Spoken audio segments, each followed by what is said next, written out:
नमस्ते भैया बहनों।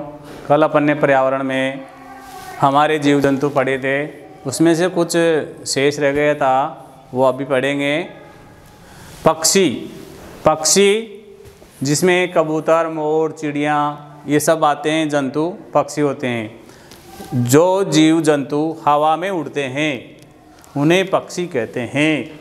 जो हवा में उड़ते हैं उनको क्या कहते हैं? पक्षी कहते हैं। पक्षी के दो पैर, दो पंख, एक चोंच होती है।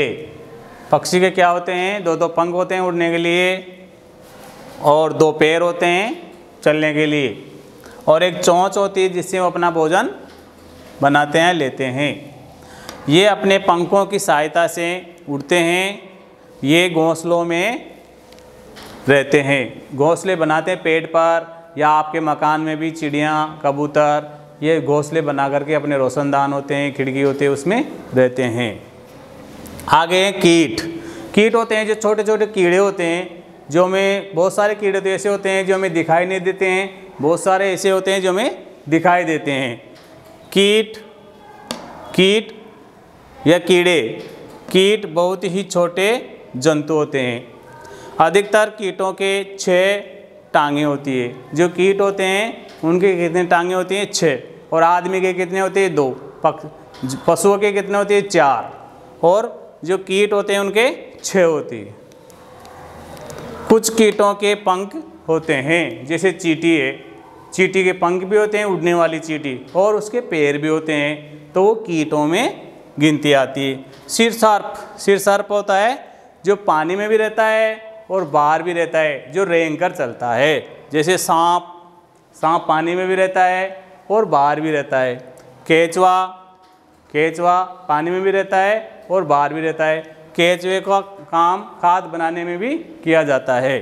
अजगर पानी में भी रहता है और बाहर भी रहता है।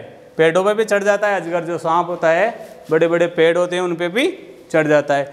इनके पैर नहीं होते हैं, इनके पैर नहीं होते हैं, फिर भी चलते हैं। क्यों चलते हैं? इसलिए ये रेंग कर चलते हैं, यानी अपनी जो शरीर में त्वचा है, हड्डियाँ हैं, उनको फैलाते हैं और वापस संकुचित करते हैं, इससे वो चलते हैं।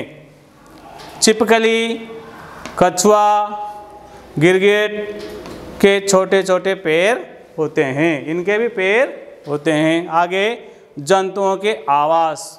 जिस प्रकार से मनुष्यों के आवास की आवश्यकता होती है, इसी प्रकार पशु पक्षी जीव जंतु जो भी हैं उनको भी रहने के लिए आवास की आवश्यकता होती है।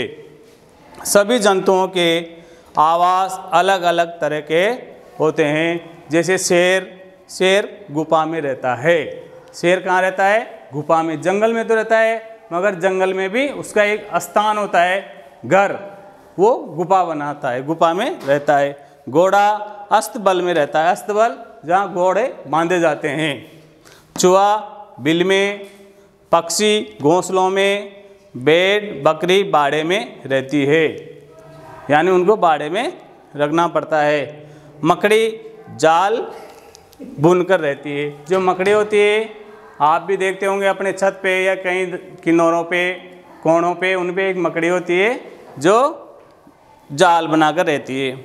मधुमक्खी छत्ता बनाकर रहती है। जो मधुमक्खी है आप सब जानते हो, आपके घरों में भी या पेड़ों पे भी या कहीं भी आपको मधुमक्खी दिखाई देती है, तो वो छतों में और छाता बना करके रहती है। धन्यवाद भैया बहनों।